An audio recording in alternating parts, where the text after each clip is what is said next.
All right there, everyone. Great to be back with you. We have a wonderful guest back with us again, Colin Plume. Colin is the president of Noble Gold, and he's been creating and looking after wealth for his clients and advising them on strategy and management of their assets for a number of years. I know a lot of you have been responding to these unprecedented times by going back to the basics, as it were, giving gold and precious metals, silver, a second look, especially when it comes to your portfolios and retirement. So Colin is here to bring clarity in the midst of so much confusion in our crazy times that we're living in. So Colin, welcome back once again. I think this is our fourth or fifth interview. Welcome back to the channel.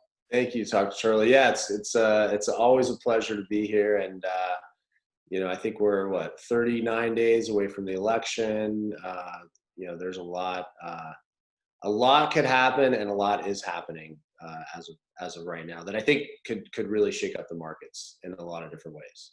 Yeah, so give us a sense of it. Well, give us a little macro view here. We've got the election coming up. We've got some of the Breonna Taylor fallout of some renewed riots, the continued exodus from the city. So what are you seeing as some of the economic effects of that? Yeah, well, I mean, the first thing is, gold and silver, were rising almost on a daily basis. And they've, last 4 or 5 days of trading, we've seen some pullbacks. And I remember in 2008, we had a very similar situation where you had gold and silver move up quickly, and then you had the dollar temporarily get strong, and you saw that pullback in gold and silver.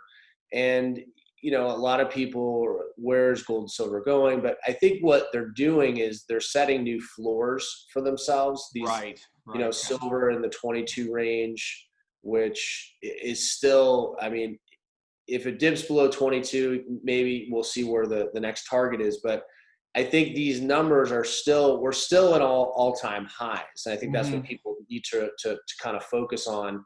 Yet we still have a pretty good runway for the future. And I think the first thing that came out that was shocking, I don't think this got enough play, was that Jerome Powell said that he's going to keep interest rates low for the next 3 years.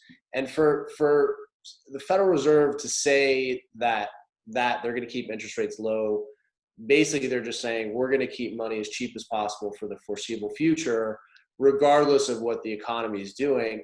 I think that's going to be a booster for gold, because when you have all this money in the world that typically is looking for really safe assets, you have all these bond traders and all these people that they need that really secure return, and they know that interest rates are going to be artificially low for the next 3 years. So they're going to have to look to other investments. And I think that's going to help. One of the reasons that's going to help the gold and silver price. I think when the election happens, I think the stock market's going to have some pullbacks, because I don't think the election is going to go as smoothly as other ones have gone with the mail-in voting. I've seen reports that it could take 60 days to count all the ballots after. I hope it doesn't go that long. I think that would create a lot of unease out there in the world, in the United States. I don't think having, whatever way it's going to go, having a president, sitting in office that's not the president or is the president for that time period, I think would be very scary. And I think the markets would react negatively to that. So I think there's, you have those kind of factors right there. Just those two things right there, I think, are good for gold and silver. And then just what's going to happen with Christmas. A lot of companies live on Christmas. They live on Black Friday. People right now are not spending like they used to. There's a term called the velocity of money, which is what our economy it kind of moves on, is people passing money around, buying goods. And that has shrunk because people are being cautious. And I can't blame people for being cautious, but that doesn't help our economy. I mean, 70% of our economy is focused on good people buying goods. And if those goods aren't being bought, that is not going to be something that's going to help the economy start to move. So you have a lot of these single kind of indicators. Any one of them could probably hurt the markets, but all of these events together, I think, are going to make it a little difficult for things to move forward. Excellent. The last time we chatted, Goldman Sachs had just come out with this real new blowout forecast for gold, where they saw it hitting 2,300 Right. in the next couple of months. Sure. From here. And then oilprice.com is looking at a potential $5,000 an ounce in the not so distant future. But Right. gold took a bit of a hit over the last couple of weeks. Help us to understand. I mean, again, I like the context you put at it. It took a hit, right, and is still within its all-time highs, just below 1,900 spot ounce. So after hitting that all-time high of just over 2K, what's going on? Why the adjustment? Yeah, I mean, I think you have hedge fund managers that are taking profits. You know, they're looking short term on profits, and I also think, you know, a lot of times you see a lot of market manipulation. I think that you know, there's a lot of heavy hitter players in the world that are selling in a position. Maybe they hedged a bet, they're selling that position, but they're going to jump right back in the near future. ETF buying of gold and silver is at all-time highs. Mint production, I mean, the amount of people that are buying and waiting on metals is at all-time highs. So, you know, all those, you know, fundamentals that you're looking for are still there. But yeah, we did have a pullback, a correction. But we were looking at, I mean, before COVID, gold was sitting at, you know, 1,500 around, depending on which day it was. Pulled back initially because the dollar got strong again, and then it rose all the way to 2,000, and I think $62 was its all-time high. So for it to have a little bit of a pullback correction, I think is not unusual. And I think that a lot of it has to do with some of the funds that people are probably liquidating right now to maybe live on, probably have some gold in there, and so that has some effect on where the gold market's going. But you know, they would have had a nice profit if they had bought when it was low. Absolutely, and people, you know, one of the things I love about our business is that gold is so liquid, and you know, we have people right now that are retired that bought from us last year or a few years ago, and it's great that they're able to sell out of their IRAs and, you know, get some cash because they need it to live on, and you know, it's liquid and they can get access to it at any time. And that's why being diversified is really important, because you want to be able to sell assets when they're high and when you need the money. And people are right now, a lot of my clients are in, 40-50% profit on some of their investments. So on some of the stuff they bought from us. So they're happy that they're able to liquidate at those high numbers. And so, it's just I think the market is just, there's no footing for this year. There's nothing that's going to hold us firm. I don't believe the unemployment numbers at all. I think they're completely. You mentioned that. Yeah. Last time we chatted, you mentioned I think they're, and even, the Bureau of Labor Statistics said that their numbers are off because they typically will factor in furloughed workers, which a lot of those jobs are not coming back. But I mean, look about all the big let's just talk about sporting events and concerts. I mean, these are huge employers. Yeah. None of these are coming back anytime soon. So for the numbers to be, correct in terms of unemployment, I just can't see it. And maybe there's a lot of people that did go back to work, but that second job at the Redskins stadium was really the thing that kept them afloat. That job's not coming back. So, or at least for the foreseeable future. So I think there's still, we still have a lot of problems in the economy that are going to take some time. And that's why Jerome Powell said low interest rates for 3 years, because he's looking at the numbers saying we have a mess for the next 3 years. That's what his numbers are showing. Otherwise, he never would have said that to keep interest rates low, because there'd be no reason to do that. So. Right. Wow, 3 years.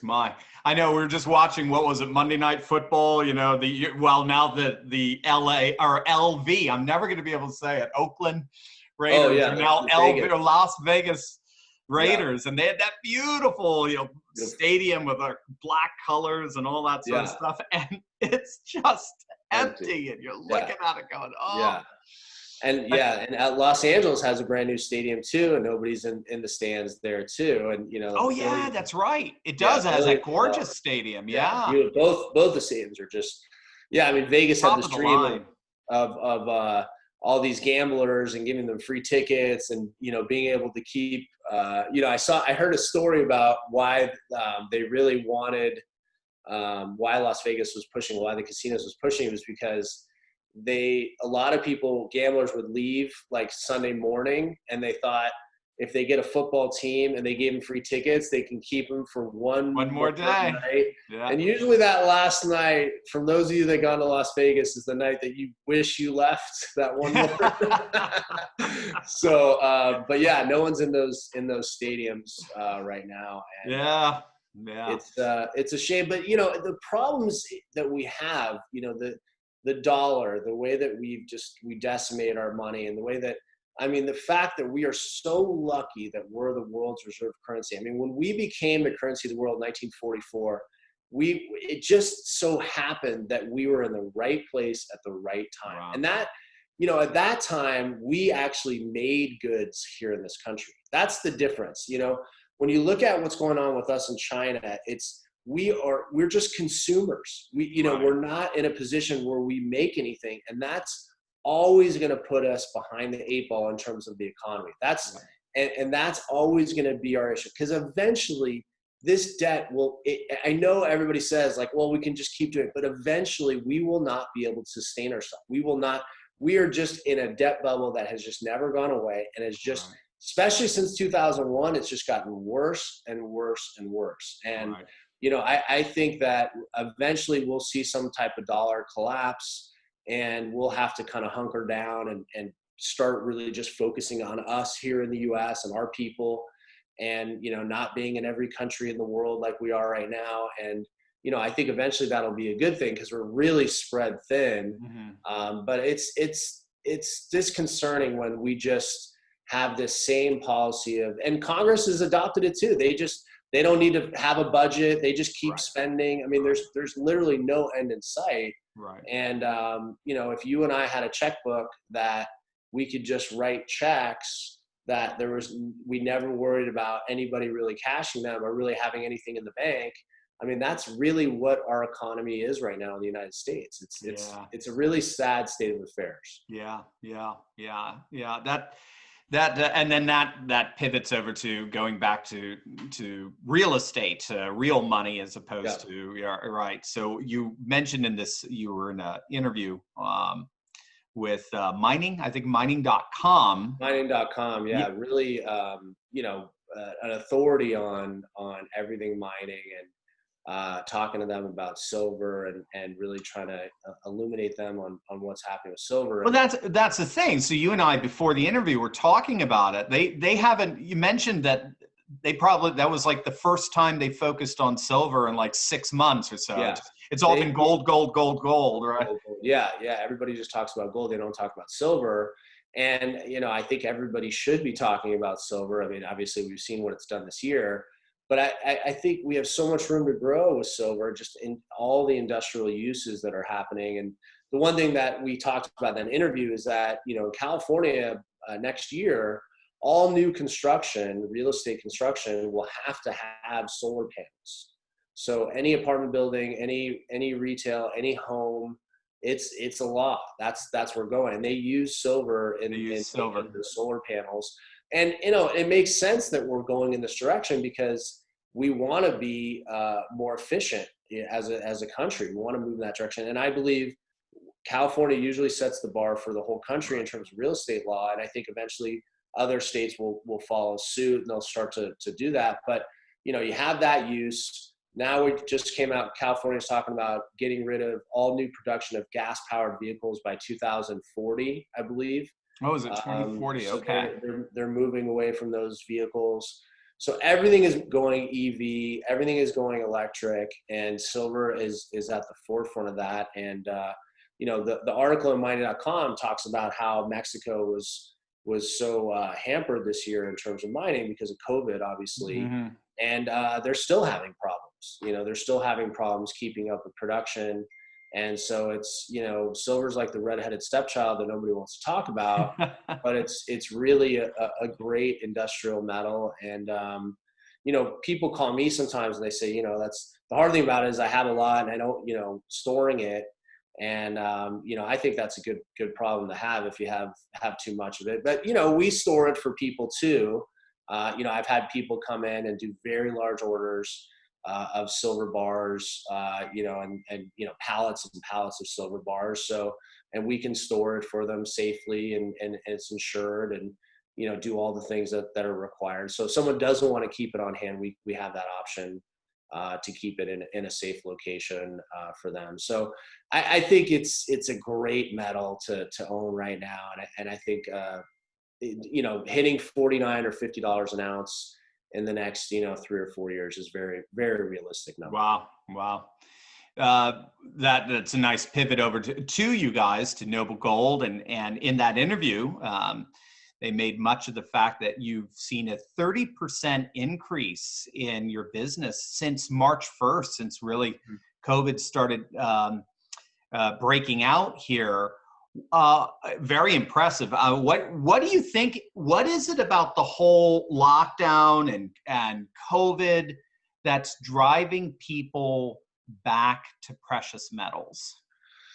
Well, also, we did have that increase, but we had a 30% increase in staff too. And I think a lot of it is, we have a great staff. We have a really humble, hardworking staff. And 90% of the people that work for me are, if they weren't into precious metals before, they're now owners, and they love, being around it. But I think a lot of it is that people had the time to think about their finances being home when COVID hit, whereas before they were just running, and they never had a moment to sort of think about their retirement account, or they didn't have time to think about, their IRA. They just were going for, which is typical. I mean, that's the thing about, finances. They don't teach you finance when you're going to school, all the way through 12th grade. There's never really a class that really dives in that much into stocks and bonds and retirement and how much money you need that never happens. College, depending on your degree, you could get somewhat of a lesson in finance, but you're not required to do it. There's, if you had depending on the major, you may have no exposure to any kind of finance and stocks. And so I think then people get out of school, and then they have to have their 401k, and at that point, they've never learned it from a young age. And then they just do what they see on TV, or they just put money in their 401k. So I think one of the things that I've seen is, like, people are starting to do things for themselves that they weren't doing before. Cooking, looking at their finances, painting. I mean, you see all these videos, incredible videos of people just, taking on things. Oh, I've always wanted to learn, Chinese or whatever, and they're doing it. And I think finance came into that boat too. I think people started to look at their finance, and you look at companies like Robinhood are a great example. I mean, I think Robinhood has captured a lot of that movement, because people are, they had the time, and they started to think, hey, I have a little extra money, and maybe I should start, thinking about investing in my future. So I think that's a big part of it. And I think it's, Noble Gold has done well, because I think our staff does a good job of making precious metals very approachable. And we also don't sell 5,000 different products. We have a very, we basically sell 20 to 25 different coins and bars to everybody.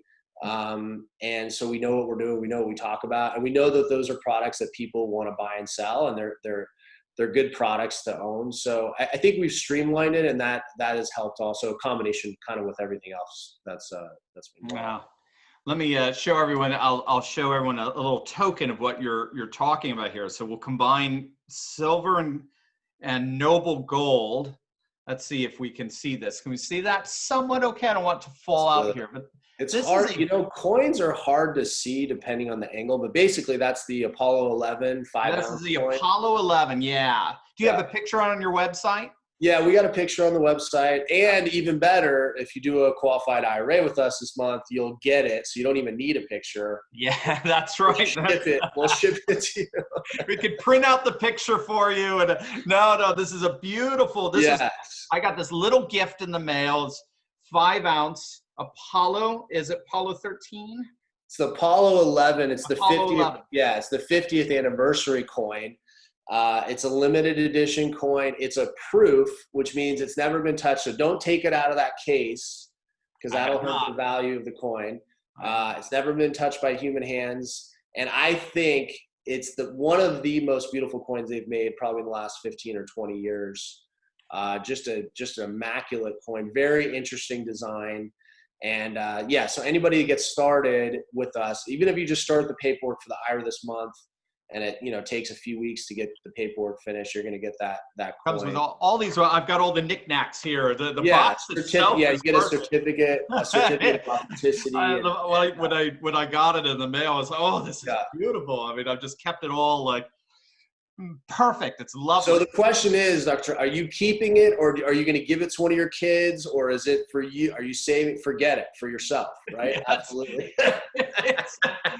Number one. I feel like George Carlin when he had that routine, when he's getting the flight lecture. If the oxygen goes out, make sure you put on the oxygen mask first before you put it on your child. And George Carlin said, "Oh, you didn't have to tell me that." This kid is going to learn something about self-preservation here. I love Carlin. Yeah, no, absolutely. Yeah, that coin, I was so excited to buy that the deal because I wanted to obviously give them as gifts for people to do this, but it's hard to get a lot of those, and I was finally able to get those, and I'm happy that you got it, and yeah, anybody that, if you get it and you do the IRA, if you're okay with it, send me a video. I'd love to see if you open it, you like it. Oh, that's a great idea. Yeah. I love to see people's expressions when they get the coins. I really, and I mean, my son was just, loved it. And I had to be careful. He's a little bit in the destructo phase. So I had to make sure that he didn't because he could have easily just smashed that case open. Because he asked me, why can't I get my hand in there? And but yeah, it's a great coin. And listen, right now, I think if people have time, they have an old 401k at IRA, and they want to learn about precious metals, give us a call. We'll send you out the free information. We have guides on gold, silver. Even if you want to do cryptocurrency, let's say you want to buy Bitcoin, you can do that in your IRA too. We can offer that. All within the same self-directed IRA. So if that's something of interest. So I think it's a great time to learn about these alternative, investments, so to speak. Yeah, especially given the volatility out there right now. No question. Wow. Absolutely. Well, Colin, great. It's wonderful having you here. We love having you here each month and just bring a lot of clarity to a lot of confusion. So again, we'll have all the information down below under this video. You can click the link down below and go directly to Noble Gold's website. It's very rich and lots of wonderful resources there. And you have an investor's guide they can download, if I recall, a nice free investor's guide as well. And yeah, absolutely. We have tons. And if you call in, there's more information. I mean, if you want to read, we can send you. We got so many guides. We also have a YouTube channel. If you don't want to read and you just want to watch like a minute video of me kind of bite-sized chunks of what we're talking about, we have a YouTube channel too. So if you just want to get updates, and we post about 10 videos a week on there. So if that's okay, great. Oh, excellent. Yeah, that'd be good. That's a wonderful. Yeah, those are a little shorter and a little bit more digestible for a lot of people. So. But yeah, thanks again, Dr. Turley. Always a pleasure. And absolutely. We'll have the phone number and the link down below. Definitely. I couldn't recommend a company more. Thanks so much, Colin. Thank you.